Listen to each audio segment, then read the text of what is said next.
অনেক দিন চোখ নামায় রাখছি, আজ হয়তো নারীর প্রতি নজর পড়ে গেছে। হ্যাঁ, ভুল হইতেই পারে, সবসময় সত্য বলার চেষ্টা করি, আজ হয়তো একটা ভুল বলে ফেলছি, মিথ্যা বলে, হতেই পারে।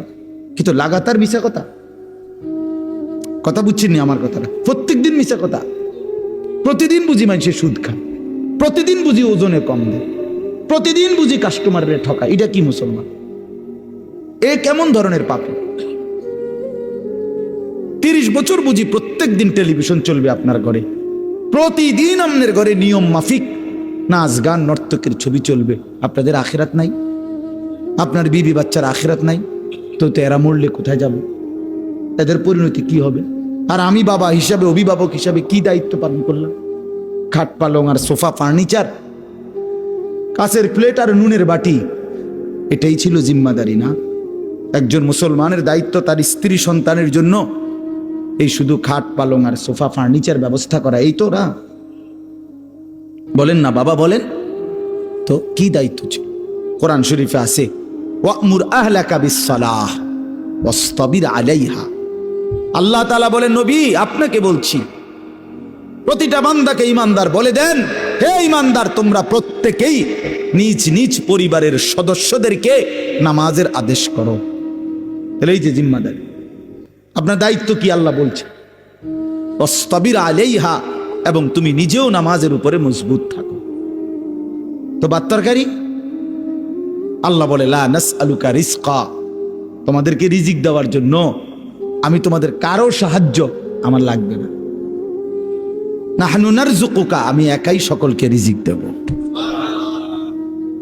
কি সুন্দর কথা! মানে বিষয়টা আমি দেখব, ভাতের ফিকির আমি করব, রিজিকের ফিকির আমি করব, তুমি সেজদার ফিকির করো, স্ত্রী সন্তানের ইবাদতের ফিকির তুমি করো, ওদের ভাত তরকারির ফিকির আমি করব। ওমা কুন্না আনিল খালকি গাফিলিন, আল্লাহ বলে, বান্দা আমি আমার একটা সৃষ্টির ব্যাপারে 1 সেকেন্ডের জন্য গাফিল নই। 7 তবক জমিনের নিচে যেই পিঁপড়া হাঁটে, 7 আসমানের উপরে যেই ফেরেশতা হাঁটে, আমি দুইটাকেই সমান নজরে দেখি, একই মুহূর্তে দেখি, একই মুহূর্তে দেখি। হিমালয়ের চূড়ায় আমি যখন আমার সৃষ্টি মাখলুকের রিজিক পৌঁছাই, আটলান্টিক মহাসাগরের গভীরেও তখনই রিজিক পৌঁছাই। আমি আল্লাহ, তুমি আমার কি মনে করছো? ওয়া ইম মিন শাইইন ইল্লা ইনদানা খাযাইনুহু, আল্লাহ বলেন আমার কাছে কোনো কিছুই স্টক সীমিত নয়, বড় খাজাইন, সমস্ত কিছু আমার কাছে ভান্ডারে ভান্ডারে ভান্ডারে ভান্ডারে ভান্ডারে ভান্ডারে। তুমি মনে করছিল নাকি তাড়াতাড়ি আইয়ে সিরিয়ালে দাঁড়ানো শেষ?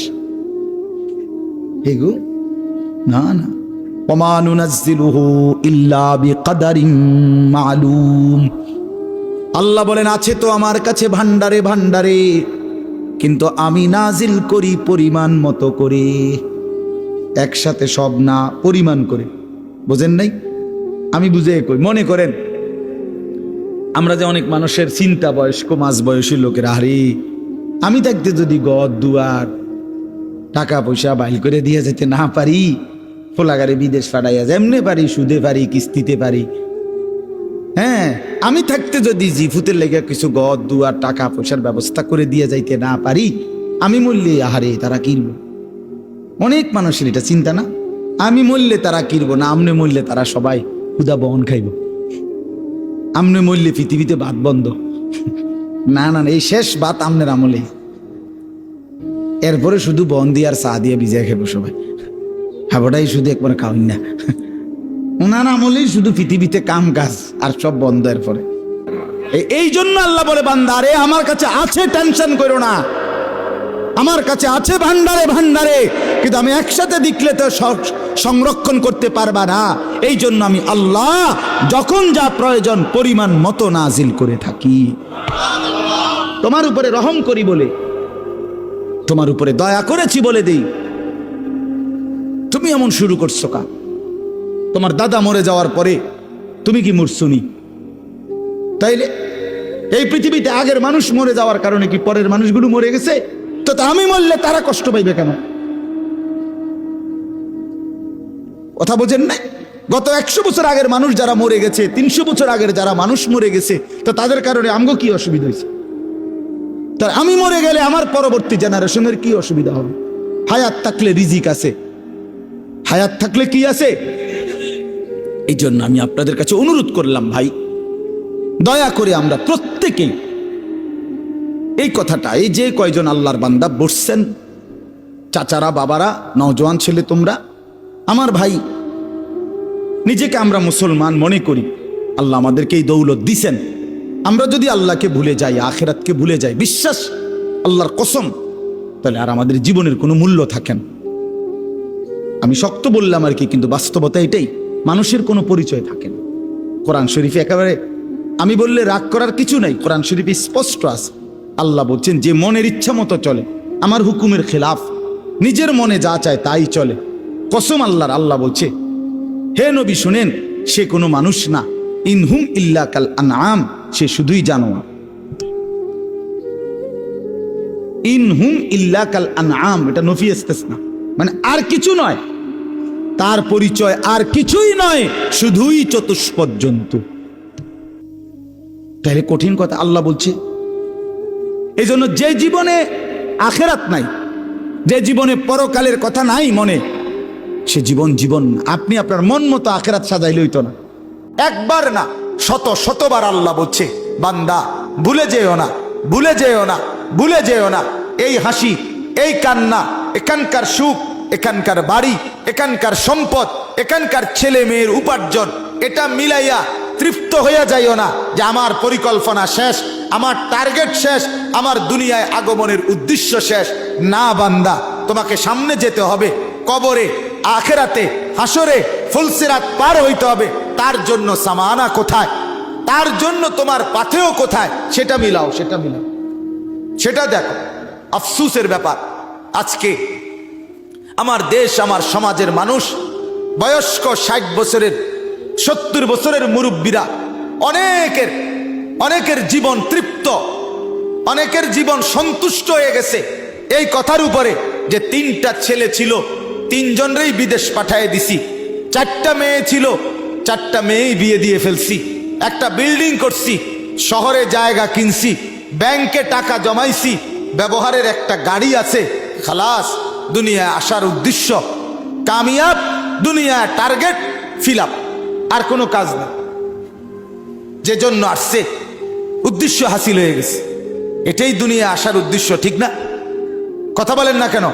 3 ছেলে বিদেশ পাঠানো, 4 মেয়ে বিয়ে দেওয়া, একটা বাড়িতে বিল্ডিং করা, অত্যাধুনিক টাইলস ব্যবহার করা, এখন আপনি সুখে খান, এখন ফ্যান চলে, এখন এসি চলে, এখন আপনার ছেলে মেয়ে টাকা পাঠায়, আর আপনি আরামসে ভাত মাছ চাল ডাল খাইতেছেন, আর গপসপ গল্প গুজব করতেছেন, টেলিভিশনে নাচ গান দেখতেছেন, খালাস জিন্দিগি না?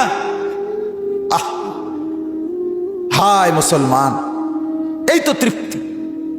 বুড়ো মানুষের চা দোকানের আড্ডা দেখলে, বয়স্ক মানুষের চা দোকানের আড্ডা দেখলে বুঝাই যায় উনি তৃপ্ত, ওনার মূলত কোনো টেনশন নেই, কোনো টেনশন নেই।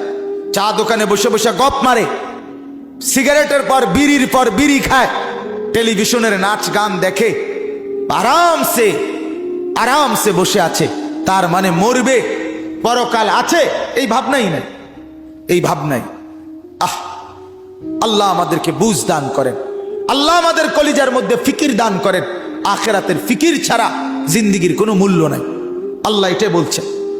এখন কি আল্লাহর নবী সাল্লাল্লাহু আলাইহি সাল্লাম ঘুম থেকে উঠে উম্মতকে শিখাইছে, উম্মত একবার ঘুমাইছিলা, মরেই গেছিলা, আবার যখন ঘুম থেকে চোখ মেললা, পৃথিবীর আলো বাতাস আবার দেখলা, আল্লাহকে জানায় দাও, আলহামদুলিল্লাহিল্লাযী আহইয়ানা বাদা মা আমাতানা।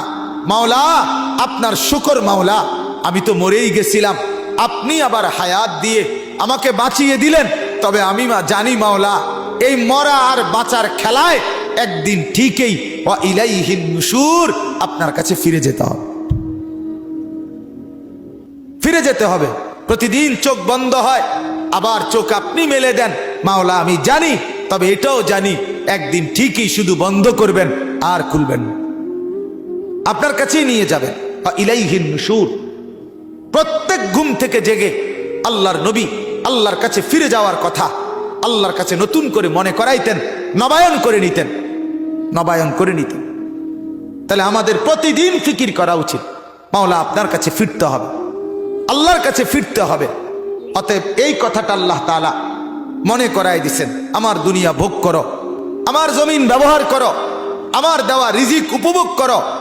আমি দিয়েছি স্ত্রী, আমি দিয়েছি ছেলে, আমি দিয়েছি মেয়ে, আমি দিয়েছি আলো বাতাস রোদ বৃষ্টি, আসমান জমিন চন্দ্র সূর্য গ্রহ নক্ষত্র, ক্ষেত ফসল ফল ফসল আল্লাহরই দেওয়া। আল্লাহ বলে সবটা নেও বান্দা, শুধু মনে রাখো আবার আসতে হবে, আমার কাছে ফিরতে হবে, আমার কাছে ফিরতে হবে। এটা যদি ভাবি, কলিজার মধ্যে রাখি, তাইলে আর গুনাহ হবে না, আর হারাম হবে না, আর নাফরমানি হবে না। কারণ আমাকে যে যেতে হবে, আমাকে যে হিসাব দিতে হবে, আল্লাহর কাছে যেতে হবে। বলেন হিসাব দিতে হবে কিনা? বলেন, বলেন না সবাই, দিতে হবে কিনা? বলেন, আল্লাহর কাছে যেতে হবে কিনা? বলেন না, একটা একটা হিসাব দিতে হবে, একটা একটা। ওয়াকুল্লুহুম আতিহি ইয়াউমাল কিয়ামাতি ফারদান।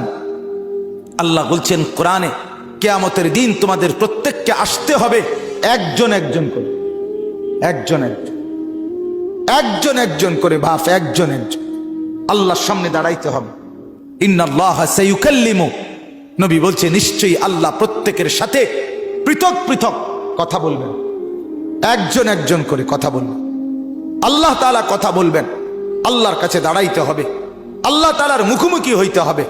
রব্বুল আলামিন বলছেন আহসাহুল্লাহ ওয়া নাসুহু, তুমি ভুলে গেছো জিন্দেগি, আমি গুনে গুনে রাখছি, গুনে গুনে। ওয়া কাফা বিযুনুবি ইবাদি খাবীরাম বাসীরা, বান্দা তোমার প্রত্যেকটা গুনার হিসাব রাখার জন্য আমি একাই যথেষ্ট। আমি পাই পাই হিসাব রাখছি, রাত কিংবা দিন, সকাল কিংবা দুপুর, আলো কিংবা অন্ধকার, একাকী কিংবা প্রকাশ্য, আমি সারাক্ষণ ছিলাম, আমি ছিলাম, আমি দেখছি, আমি দেখছি, আমি খবর রাখছি, আমি খবীর, আমি বসির, আমি আলিম, আমি সামিউ। আস্তে যা বলেছ তাও শুনেছি, জোরে যা বলেছ তাও শুনেছি, চোখের বাঁকা চাহনিতে যা দেখছো তাও আমি জানি, অন্তরের ভিতরে যা গোপন রাখছো আমি তাও জানি, পাতা পড়লেও আমি জানি, তোমার নিঃশ্বাস পড়লেও আমি জানি। সাতবক জমিনের নিচে যেই পিঁপড়া হাঁটে আমি তাকেও দেখি, সাত আসমানের উপরে যে ফেরেশতা হাঁটে আমি তাকেও দেখি। আমার থেকে তুমি আড়াল করবে কিভাবে? আল্লাহর থেকে আড়াল করবেন কিভাবে বাপ? অতএব দয়া করে আজ রাত গভীরে আপনাদের কাছে এটাই আবেদন, আখিরাতের ভাবনা পাবেন, গুনাহ ছেড়ে দেন, হারাম ছেড়ে দেন, হারাম ছেড়ে দেন বাপ। দুনিয়া কাফেররা নিয়ে নেক রে বাপ, দুনিয়া কাফেররা নিয়ে নেক।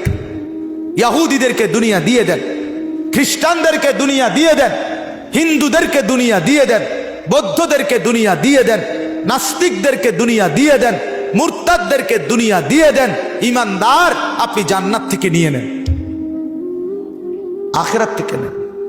হযরতে ওমর রাদিয়াল্লাহু তাআলা আনহু একদিন নবীজির ঘরে ঢুকে দেখছে একটা চাটাইয়ের মধ্যে আল্লাহর নবী সাল্লাল্লাহু আলাইহি সাল্লাম শুয়ে আছে, শুধু চাটাইয়ের উপরে। ওয়াকাদ আসসারা ফি জামবি, চাটাইয়ের দাগ